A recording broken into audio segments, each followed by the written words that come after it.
অহনাকে ক্ষমা করে বুকে জড়িয়ে নিল দুর্গাদেবী। হ্যাঁ বন্ধুরা, আমরা এমনটাই দেখতে পাবো বড়লোক ঘরের ছোট বউ ধারাবাহিকের পরবর্তী পর্বে। তোমরা যারা এই চ্যানেলটিতে নতুন আছে তারা কিন্তু অবশ্যই চ্যানেলটি সাবস্ক্রাইব করতে ভুলো না। তো চলো বিস্তারিত জেনে আসি।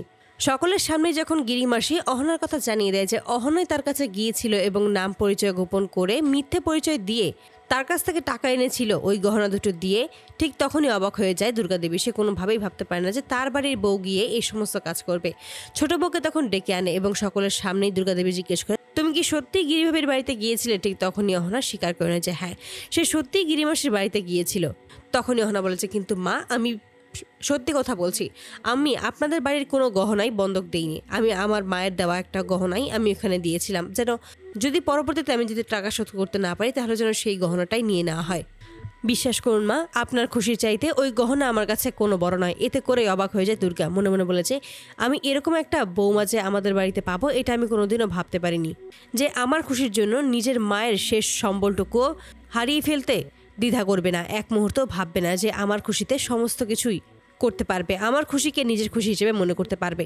ঠিক তখনই অর্জুন ক্ষিপ্ত হয় আর বলে যে তুমি যতই বলো না কেন, তুমি এটা ভুল করেছো, অবশ্যই এটা ভুল। আমাদের বাড়ির কোনো বউ এরকম একটা কাজ করতে পারে না। আমাদের বাড়ির কেউ কখনোই গহনা বিক্রি করে টাকা আনতে পারে না। তুমি এটা সব থেকে বড় ভুল করেছো অহনা, এতে তোমার জন্য কঠিন শাস্তি অপেক্ষা করছে। ঠিক তখনই অহনা বলে যে আপনাকে আমি কোনো কিছু বলতে চাই না অর্জুন, কিন্তু মা যদি আমাকে মনে করে এই বাড়ি থেকে বের করে দেবে তাহলে আমি সত্যিই বেরিয়ে যাব। আমি শুধুমাত্র আপনার স্ত্রী নই, আমি এই বাড়ির বউও। তাই আমি মনে করি মা যদি চায় আমাকে এই বাড়িতে রাখতেও পারে, আবার মা যদি চায় আমাকে এই বাড়ি থেকে বের করে দিতে পারে। আমি কোনো কথাই মায়ের ওপর বলবো না। শুধুমাত্র একটা কথাই বলবো যে আমি এই সমস্ত কিছু করেছি শুধুমাত্র মায়ের মুখে হাসি ফোটানোর জন্য। মা জীবনে প্রথমবার মুখ ফুটে কিছু একটা চেয়েছে, আর আপনাদের উচিত ছিল সেখানে সাহায্য করা, কিন্তু আপনারা কোনো ভাই কোনো সাহায্যই করেনি, শুধুমাত্র টুকুন দাদা ছাড়া। শুধুমাত্র টুকুন দাদাই এই সাহায্য করেছে, কিন্তু এই সমস্ত কিছু একা টুকুন দাদার পক্ষেও বহন করা সম্ভব হতো না। তার জন্যই আমি এই কাজটা করেছি, শুধুমাত্র মায়ের মুখে হাসি ফোটাতে।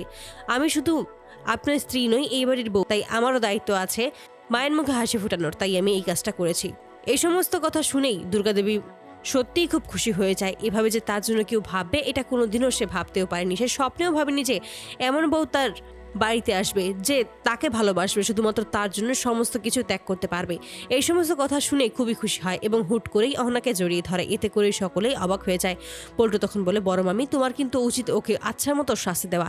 এবার ওকে এমন শাস্তি দেবে যেন এই শিক্ষা ও সারা জীবন পায়। তখনই পিসি বলে, একদম ঠিক বলেছিস পল্টু দিদি, তুমি ওকে এক্ষুনি এই বাড়ি থেকে বের করে দেবে, তাহলে ও সারা জীবন এই জিনিসটা মনে রাখবে।